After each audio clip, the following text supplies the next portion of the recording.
Well, I think I can just get started. Thank you guys all so much for being here tonight. I have to start with my thank yous, of course. First of all, thanks to the Harold J. Miossi Trust, which makes the program that we have here at the Gallery possible. Can you guys hear me? Is this loud enough?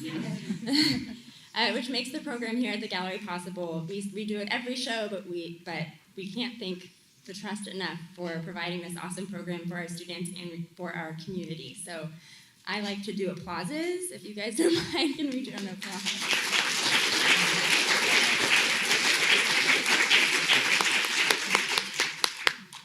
I also feel, installations are really crazy, busy weeks, and I feel like the luckiest girl in the world because I have heroes of Install Week. I have Jules and Dennis and Magnolia and a fantastic team of support staff here at the college who make it possible. Like, it would not be hung without them. So thanks to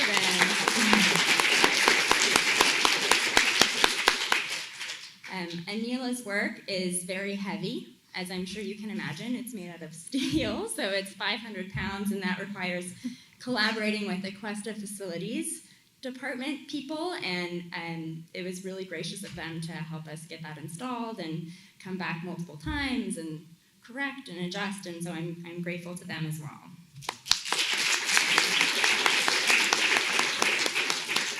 And Steve Pratchell is Anila's engineer who installs most of your shows, all of them?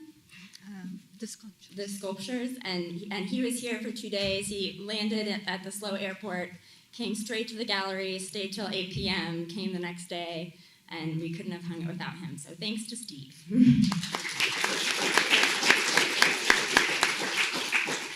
And of course, thanks to all of you for coming and supporting our program. It's a great turnout tonight, and we're really grateful to have you all here. You can clap for yourselves, but you don't have to. So we're going to do the artist talk a little differently tonight. Rather than Anila talking at us, she's going to talk with us. So she and I will have a little bit of a dialogue for about 20-25 minutes or so, and then we're going to open up to all of you for questions. So as we're talking, if something comes up that you want to ask or you're thinking about, please feel free, make a note of it, and then after we're done talking, I'll come around with the mic and hand it to you. So that's what we're going to do. I'm going to go ahead and introduce Anila Agha. Anila Agha was born in Lahore, Pakistan. She has an MFA in Fiber Arts from the University of North Texas. Agha's work has been exhibited in over 17 solo shows and 50 group shows and has won numerous awards and grants. Most recently, Agha won the 2 top prizes at Art Prize 2014 in the international art competition held in Grand Rapids, Michigan. Her entry, titled Intersections, earned the Art Prize 2014 Public Vote Grand Prize and split the jury grand prize in a tie. Agha works in a cross-disciplinary fashion with mixed media, creating artwork that explores global politics, cultural multiplicity, mass media, and social and gender roles in our current cultural and global scenario. As a result, her artwork is conceptually challenging, producing complicated weaves of thought, artistic action, and social experience. So I very vividly remember the first time I encountered her work at the Dallas Contemporary in Texas, and it takes a lot for me to be moved to tears, but I was moved to tears. Some of you may know I grew up in Pakistan, in Peshawar, and the patterns are really familiar to me. I was there till I was 8, and so when I entered her space, I think it was the Intersections piece that was there, I felt like I was home, and I think that's something that this piece does for a lot of people. It creates an environment of familiarity and comfort and sort of meditation. So thank you. We are so honored to have you here. Thank you for coming. I'm very honored. Thank you.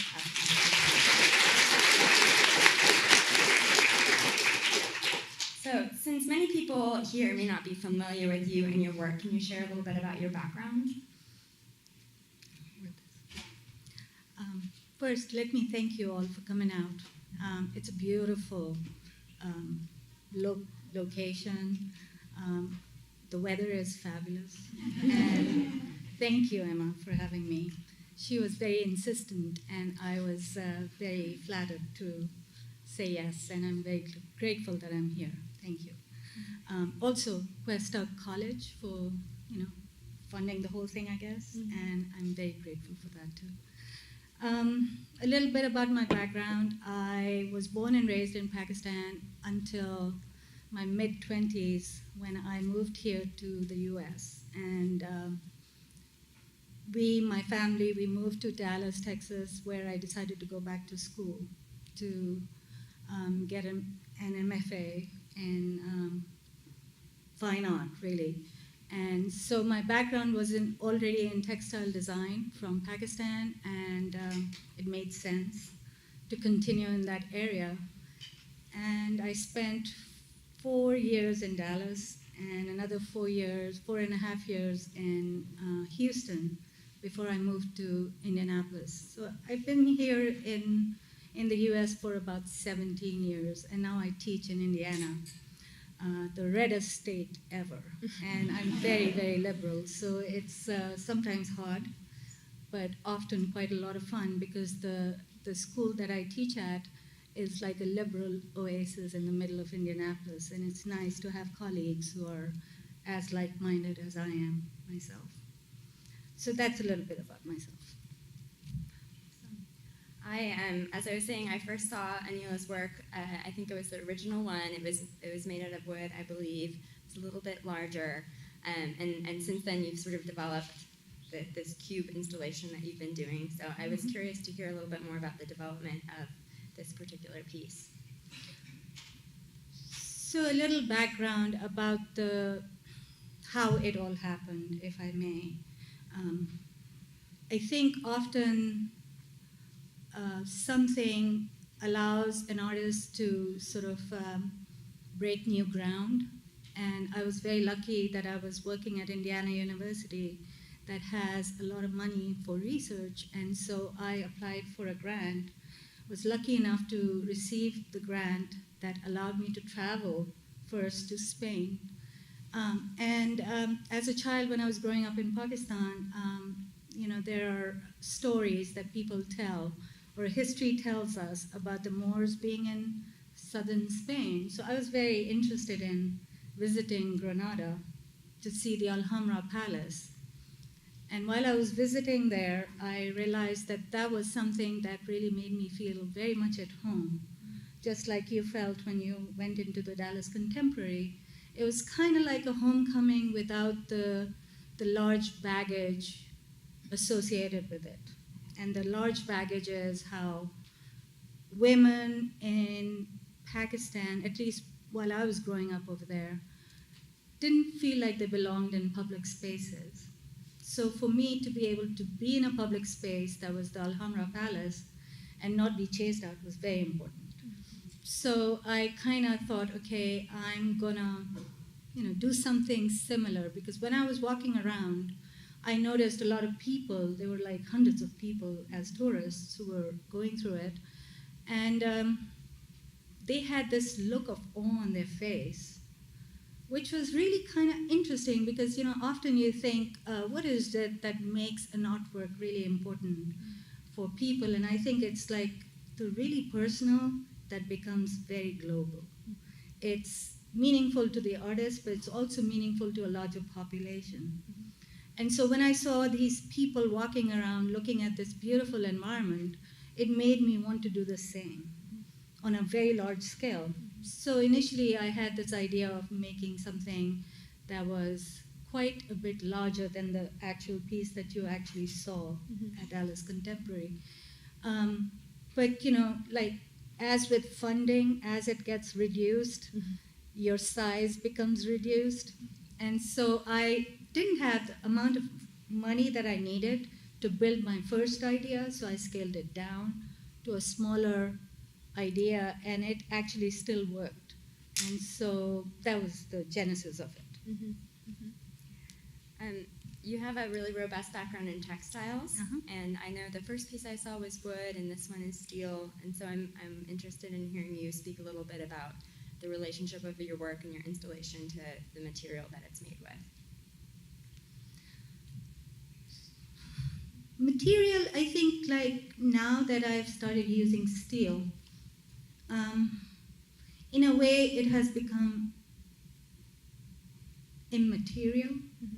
But initially, when I started my practice in the United States, I was working with first textiles, then I started working with paper, and I continued to build work in paper and thread. And often it was 2D, but with sculptural elements in it. And then over time, I started becoming more interested in space. So as I moved into space, I started thinking about durability and how would I sustain longer lengths of time to show something. So the first installation I actually made was made out of paper, and it's really, really fragile. And I have shown it in quite a few places, but I realized over time that I need to somehow translate the fragility into a larger environment, but use durable materials. And steel is probably the most durable, I think. So that's why I switched to steel, but I still wanted it to have a feeling of softness, fragility, lightness. And even though the piece that you see in your gallery is steel, it still has a very delicate feel to it. And that's my interest, to contrast things that are heavy to the light, dark to light, heavy to, light again, fragile, strength. And so, in my opinion, the 21st century artists may and have moved on to using materials that may reflect what your idea is, but may in essence be something completely different. And I think I subscribe to that school of thought. Can you, the first piece that I saw was called Intersections, and this one is called All the Flowers Are For Me. Can you talk a little bit about the title of the piece that we have here in the gallery, and also the color? So if some of you are familiar with Islamic architecture around the world, the main reason that geometry and floral patterning was introduced was because the scholars that were in those times decided that human image couldn't be made. And so I think that kind of started a process that was very interesting, because I think the idea was that the more you see the start of a pattern and it continues, the continuation allows you to go into a continuum that allows for you to be almost lost in the wonder of the world. And I think that was the essence of how ancient people came to that realization, and I feel that I wanted to use something that was familiar, and patterning that I had grown up with was very familiar to me. So it allowed me to become more and more interested in the geometry of it. But I also like balance. I like, even if it's asymmetrical balance, like the piece is hung asymmetrically in the gallery, but it's still very balanced. And so it made sense to me. It's also because there's a level of, for me, there's a level of familiarity, but I also wonder about people who may not be familiar with it, with the Islamic traditions. I think sometimes that they find nature as being the thing that fills the void for them. And of course, beauty is very integral to the work that I make. And when I was going through grad school, it was often, considered very trivial. Anything that I made was often very beautiful. So it was like, of course, back then it was hard to deal with that idea of like, it's not trivial, it's really important to me. But as I kept doing it, I realized that I have to take it to the knife edge point, where beauty becomes its own salvation. And so it started from that point, but it became something more. And then I've totally forgotten what your question was. Color. So coming back to the Islamic architecture, there's a lot of colorful domes and patterning that's used within the architecture of mosques and palaces that were from the Middle Ages. And so I kind of felt like, since I'm dealing with the idea of the natural but also religious ritual, I would be able to use the colors that I found in architecture and pietra dura, which is very integral to the carvings and inserting of semi-precious stones in the carvings. So that made me think, at first I was only using black and it was very somber. And then I thought, okay, how do I convey the idea of desire?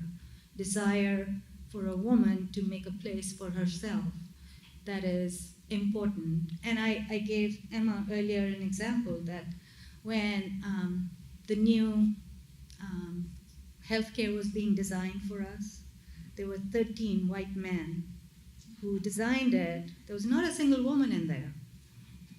I mean, I wonder if women were even asked to participate. And it makes me think of how a lot of the world, actually, a lot of the people in this world think that women should either not contribute or there's no value to their contribution. So for me, it was really important to have a space that's for a woman, but it's also open to everybody, open to any race, any creed, any sexuality. I mean, that's a safe space. Mm-hmm. And so that was where the idea of creating a space that's very feminine, but also really welcoming came from. Mm-hmm. Mm-hmm. And desire is very much part of that. And you've talked, and you just addressed this a little bit, but you've spoken a lot about the exclusion of women from sacred spaces in Pakistan. So I have sort of a twofold question. Can you tell us a little bit more about the feminist undertones to your work, and what are, maybe I'll save the second half until you answer the first half. So I'm very feminist, and I grew up in a country that I often felt very second class.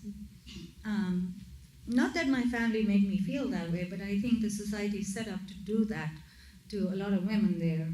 And of course, there's exceptions to the norm, and I would consider myself one of those exceptions to the norm.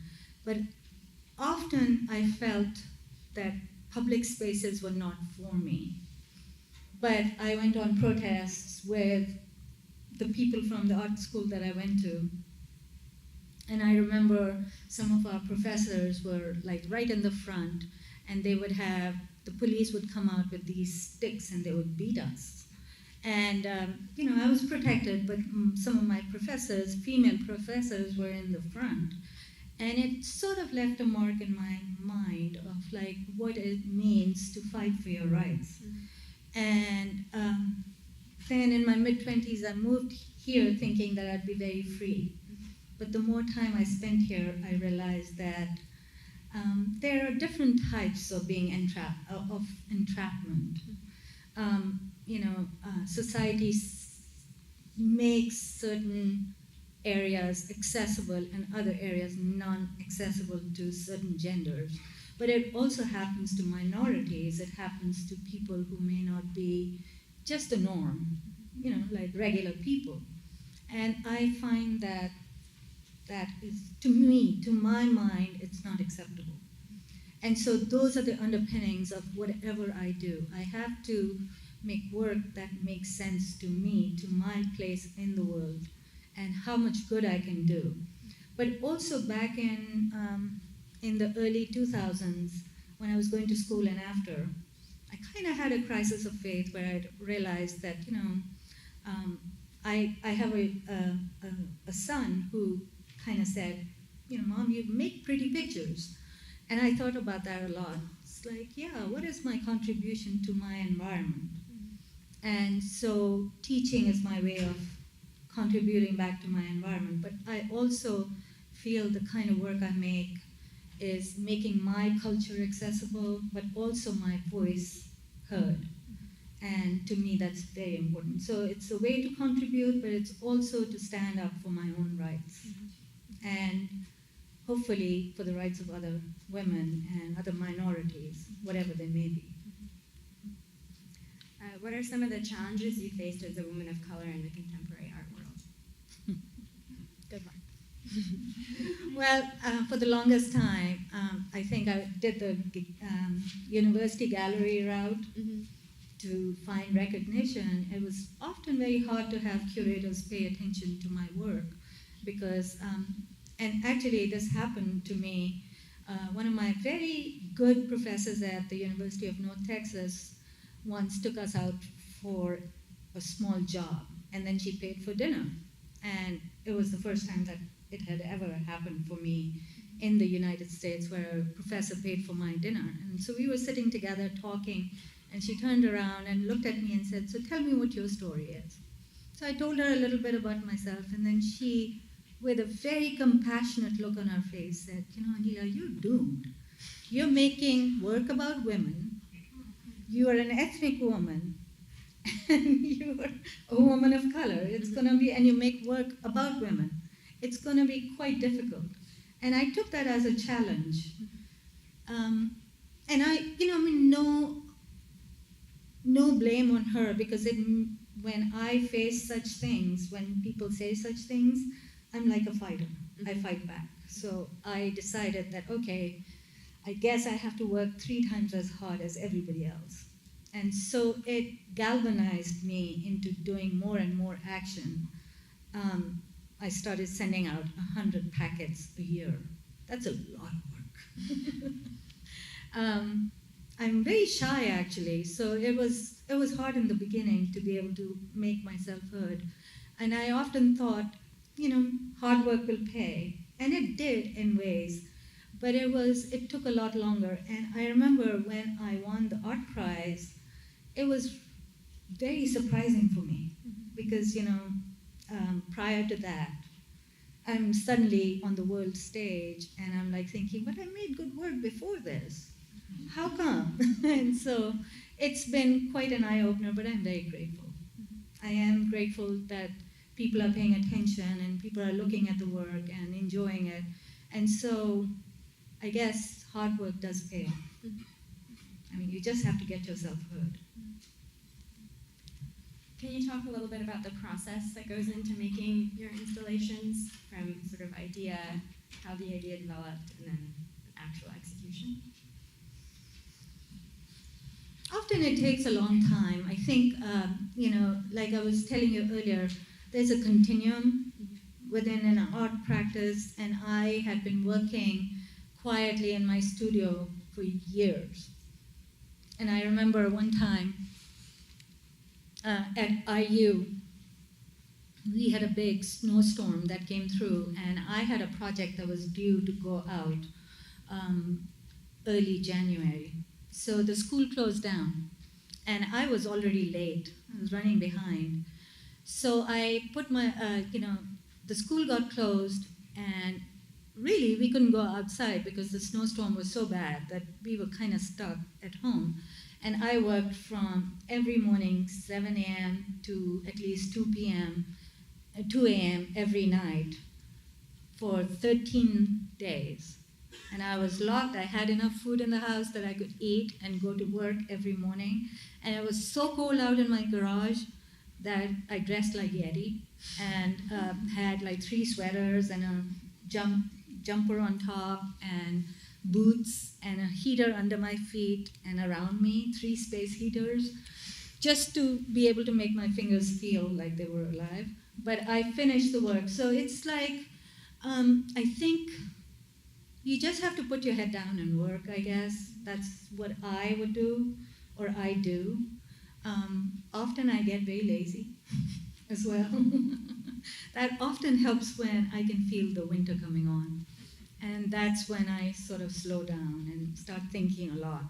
And during the semesters, I have to, in the summer, plan. So during the semester of teaching, I'm just doing the busy work, like things that I've already planned out.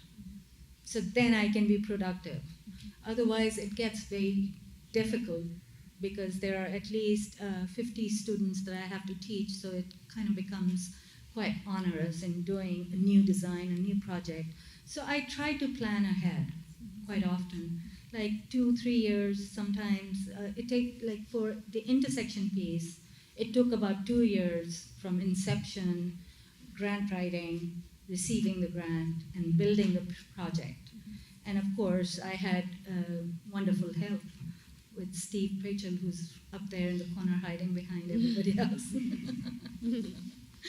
So he was integral to building the project itself, and now he builds all the steel pieces as well. So it's like I have a really good engineer working with me who's helping me get my ideas out there in the world. You've referred to your work as a drawing, and I want to hear more about that. Well, if you look around yourself when you're walking in there, the sculpture casts out shadows, and they're like drawing in the air on the walls. The shadows become drawings for me, and shadows fascinate me because I sometimes think about what a shadow is. You know, it's cast by us. You know, like our body casts a shadow, but our body is the real thing. So is that real or is it not real? And that conversation I have with myself quite often because I'm fascinated by how you can have one shadow and then at different parts of the day you could have multiple shadows. Some are stronger than others. And so I find that that conversation itself becomes about authenticity or inauthenticity. And yes, it's a poetic license in thinking these things in that way, but I often think who gets to be first and who gets to be second, what allows you to be more important than other people.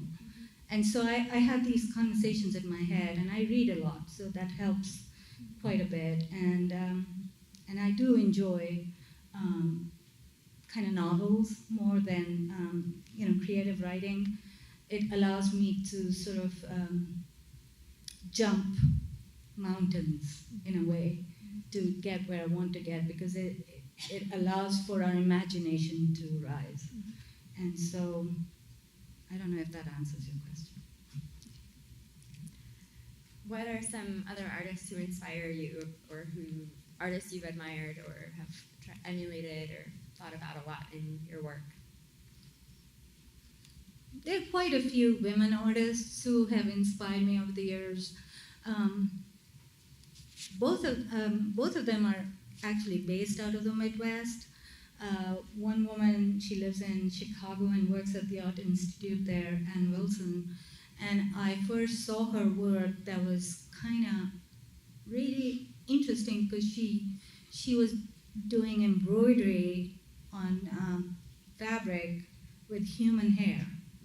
And so that was like, wow, this is really integral to what our skin, our body feels like. And then I saw another project that she'd done where she uses pieces of detritus that was left in her studio, and she kind of created a whole city on a huge table. And it was about this high, like maybe 6 inches high from the table to about half an inch. There were little pins and little pieces of lace, but it looked like a city. And I thought, wow, this is like the ability of a person to think beyond herself. And then there's another woman who lives in Ohio. Her name is Anne Hamilton, and I love her work as well. She's done some amazing projects that are quite visionary. And one of them, I read about it, I haven't seen it, but she was part of the Venice Biennale at one time. She was in the American Pavilion, where she created Braille on the walls. And it was the American history about slavery. And then she had red powder come down from the walls, and it got stuck in the Braille. And there was spoken word going on simultaneously. And I thought, this is amazing, somebody who can do that. But there are also male artists that I'm very fascinated by. There are 2 artists from Europe. One is actually Icelandic, whom I'm very fascinated by. His name is Olafur Eliasson, and actually I'm going to be showing with him in a few months, so it's quite exciting. But he made this beautiful installation at the Tate Modern Turbine Hall, which is the size of a football field, and he put a huge imitation sun up and covered the entire ceiling with mirrors. So it was like the sun was actually round because he made only half a sun. And people were laying there just visiting with the sun because, you know, that's what we do, right? And sun is important for us. And then the other person that I find very, very wonderful, actually there are two more male artists I find very wonderful. One is Anish Kapoor, who's an Indian origin but lives in Britain. And he makes these amazing pieces that are just like, they're very contemporary, but yet they speak volumes. And then there's Anthony Gormley, who makes these beautiful, real, you know, life, human sculptures, but in multiples. So there are many people who have informed my practice. It's not always obvious how it does it, but I think it's the essence, it's the feeling of emotion that you can create in other people who come to visit your work. I think I go for that more than just copying somebody or being inspired by somebody. I think I want to create the feeling of togetherness, of hope, of dialogue. And so that's what I go for. I think we're at that time where we can open it up for your questions. So you can go ahead and ask your questions, and then I'll repeat them for the sake of that microphone. So if you guys have questions, feel free. Yeah. I'm really struck that some of your pieces use paper, encaustic, and embroidery. And in my wildest dreams, I never would have thought of combining all those things. I want to hear how that came about. What do you do first on the piece? Let me just repeat the question. She's asking about material, encaustic, paper, and the combination of those and what you do first. So, you know, I like the idea of translucency, and encaustic allows paper to become translucent. Embroidery, for me, is like kind of covering up the wounds that we face on a daily basis. You know, the slights that people may do to us unknowingly or knowingly, or the difficulties we face as we grow older. So those two things had to be combined to do something together for me. And the material that I found very interesting was not textiles, but actually paper, because I wanted to also create this sense of fragility. And textile actually is very, very hardy. And so working with that fabric like silk, I couldn't tear it. But with paper that I use, it's easy to damage it. And that's what I like, because trying to avoid the damage, I have to be extremely careful. And so the idea has to start from inception to the end, because unless I can experience it, it's hard to make other people experience it. So that's how the combination happened. Any other questions? Well, first of all, thank you so much for being here and your work being in this town. I would love to hear about your designs that are seem like based in. I should not say. I would love to hear about the origins of the stuff, like an intricate design you've seen in the piece in the gallery. Okay. She's asking about the designs of the piece and the intricacies of them, and she wants to hear more about those. So I mine Islamic architecture a lot of the times, but I don't use it exactly the way I find it. You know, like when I went to the Alhambra, I took like 1,000 photos. Then I mined those photos, and I recreated those designs. And then the thing that is entirely my own is how I combine them together. So they may be authentic Islamic patterns that may be on the Hajj Sophia or at the Alhambra or in Esfahan, but they have not been used the way I use them together. So I might find a small fragment on a tile somewhere, and then another fragment I may find on a wooden chest, or another one I may find on a dome in a mosque. But I would mine those and then reiterate them in the way that I would like them to be, and then I put them together. A lot of them are very authentic Islamic designs. So I think I also want to give, how do you say, credit to the artisans from, hundreds of years ago, because a lot of those artisans actually didn't have their name on the work.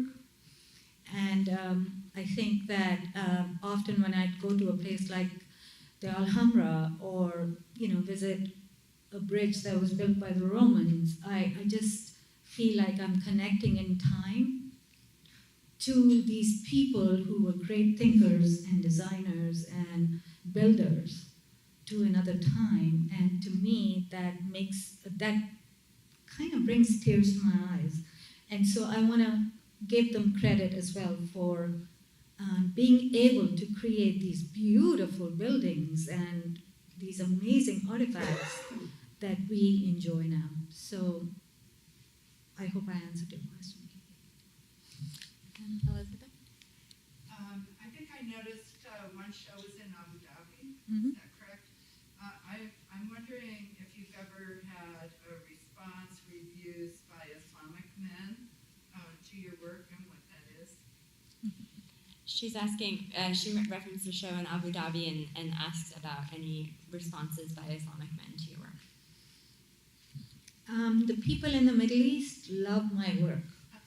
And I think I'm humbly saying this. I'm not being over the top, but whatever I've shown there has often been sold. So it's really, and men control the money, I think, over there, often. I mean, that's not true, and that's just, my assessment or my opinion. But men have often walked up to me and said how wonderful they find it. There's a piece that I put a photograph in there where it's the silver stainless steel piece, the polished stainless steel piece, that's hanging at the Four Seasons, and the prince, the Arab prince who owns that building, was the one who wanted that piece there. So he came and actually shook hands with me. And often they don't shake hands with women. So that was quite amazing. But he was also a very nice young man, and he was very interested in why and how and what I made it about. But I think also in the Middle East, I think there's a sense of familiarity with the patterning, but also to the shape of the cube. They reference the Kaaba, which is, also very much part of what the cube means to them. So I think that it carries many layers for them. I'm wondering, and I may be making an assumption, but much of the material that you mine might have been created by men, and maybe I'm making an assumption here. And I'm wondering, as a feminist, are you able to, or have you found any material, maybe fabric works or embroidery works, that was made by women that you're able to mine? That just occurred to me, whether that would be important to you and whether you have found such a source that might have been originally created by women. Mm-hmm. I'm not going to try to repeat that one. Well, like I said earlier, it's very hard to find, in fact, any names on the buildings or who was the artisan who actually made a particular fragment in a particular environment. But also, I'm feminizing what was often a very male-oriented space. So for me, that is important. Yes, I would love to take something that was actually made by a woman's hand, but again, it's really hard to find those examples, especially in the Islamic world. And if you know, a lot of the ancient artifacts are in museums around the world. So whenever I can, I look at that. But to date, I don't remember any instance where a woman's name was given as the person who built it or made it. So I really don't know if that's a possibility. Definitely the miniature paintings, sometimes you can see it has a feminine hand.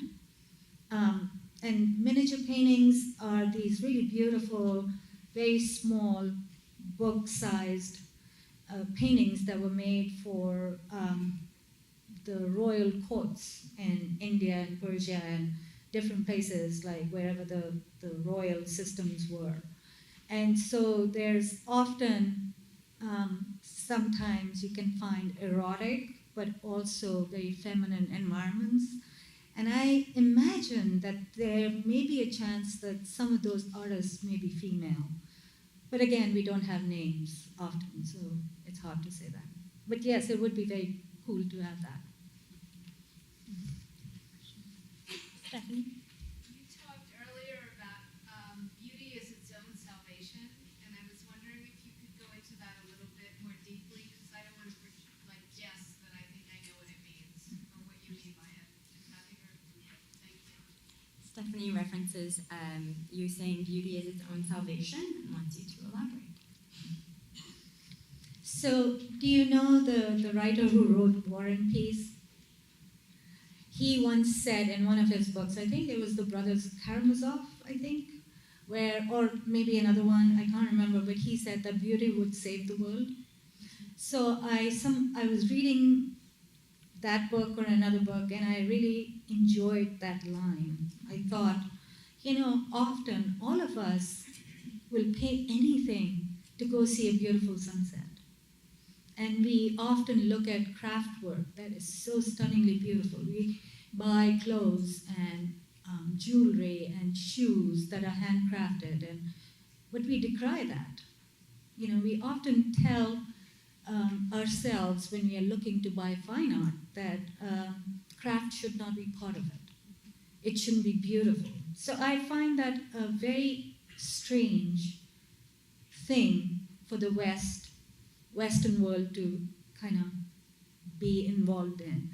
I also think that in the Eastern cultures, like in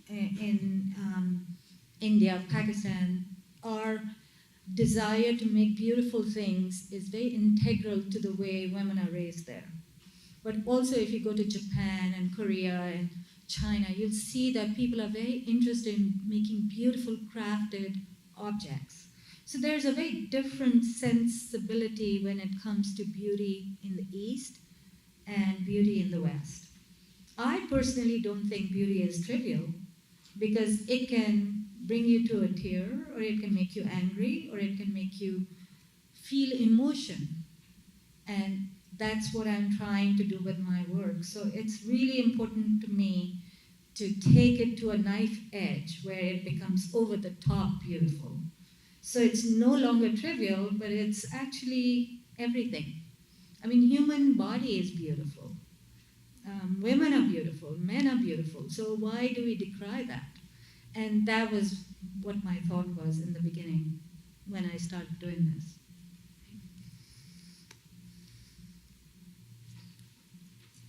Assalamu alaikum. Alaikum assalam.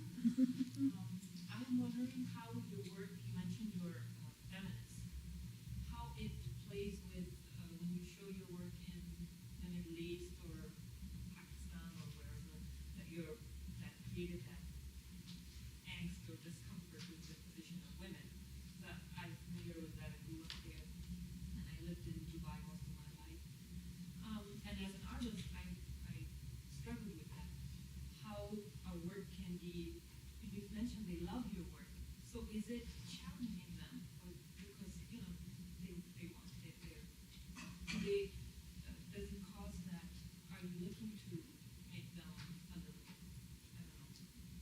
uncomfortable? I can't do that one either. You know, I think once an artist has made the work and it's out there in the world, I can't really control how people are going to perceive it. I think often everybody brings their own experiences to the moment of viewing somebody's work, or even viewing your own work when it's out there in the world. I would like to have them be challenged, of course, but I cannot control that. I answer questions as honestly as I can when they ask me, or when I'm interviewed, or when I write answers to their questions, for journalism or whatever purpose. And yes, I think I would want to be perceived as a very serious artist. I wouldn't want to trivialize this awesome position I have attained, because I believe that the higher you get, the more responsibility you have to help others, understand where you're coming from. So yes, it's very important to me, but the world is very large, and a lot of people don't agree with what I have to say. A lot of Pakistani men actually don't understand what I'm trying to do, because when I have a conversation with them, sometimes they become very defensive. And it's understandable, because you have dispossessed women for so long, it's hard to accept blame there. And again, this is poetic license, so there's nothing factual about this. This is like all arts and humanities for you. So I'm like making leaps here. But I was born and raised in Pakistan, so I was treated not as I would wish a young woman to be treated. And I would hope that I'm challenging people in the Middle East and in South Asia, because that's where it all started from. And I'm also very grateful to my heritage, because without it, I would be fairly homogenized, I am bringing a new perspective to, especially in the area that I live in, which is predominantly very homogenized. So to be able to provide a perspective that is different is also, in my opinion, very important. So sometimes you may not be able to do it very openly. One may not be able to make people think immediately, like a slap in your face, but maybe there's a chance that when people come in, view, they take something with them that'll make them think about it later, or maybe over a lifetime, that would help you change your attitude. So that's my hope. Last question over there. I'm curious about the use of lighting in your pieces, and whether or not you've experimented with the placement of the light in, for example, different corners of the sculpture, or what would cause the most shadows being cast in the most crisp way, as you've mentioned. And also, whether or not you feel that there are spiritual connotations to your use of light, and whether or not it's drawn from the Islamic faith. So she asked about lighting in your work, and whether you've experimented with different placements of the light, and the spiritual connotations, and whether or not it's drawn from the Islamic faith. Well, when you talk about a single light source, that sort of like talks about that spiritual connotation that I think you're alluding to. And that was really more, part of it was technicality, and part of it was that idea of unified single source of light. I and Steve, we have discussed how we would light future pieces, and yes, I am interested in experimenting, but the more distant the light is from the pattern or from the wall, the better the reflection, the crisper the reflection. So I think in the desire to create an environment that is really, really almost contemplative, it has to start with something sharp, and then over the distance, it becomes more muddy, so to speak. So the sharpness goes away. So initially, the closer the reflection, like if you notice on the floor of the sculpture, you'll see very clear, beautiful, crisp shadows. But as it moves away, the shadows become more and more blurry. And I think I like that idea also in its metaphor, that, we often think we know something so well, but we don't. We are fallible.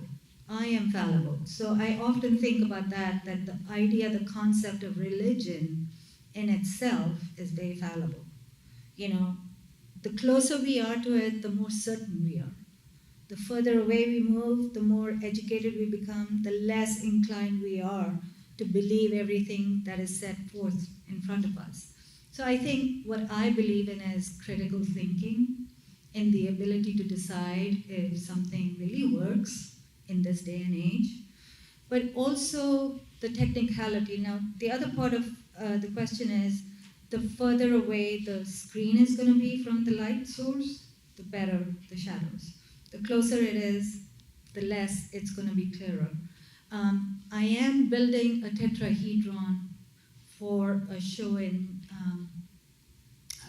Florida that's going to have some elevation of light possibly in it that would be changed a little bit to kind of get the effect that I'd like for it to happen. So I'm in the experimentation mode right now for that. Well, we're going to go back to the gallery in a minute, and I'm sure if you have more questions, Anila would be happy to answer them. Thank you so much for answering all our questions.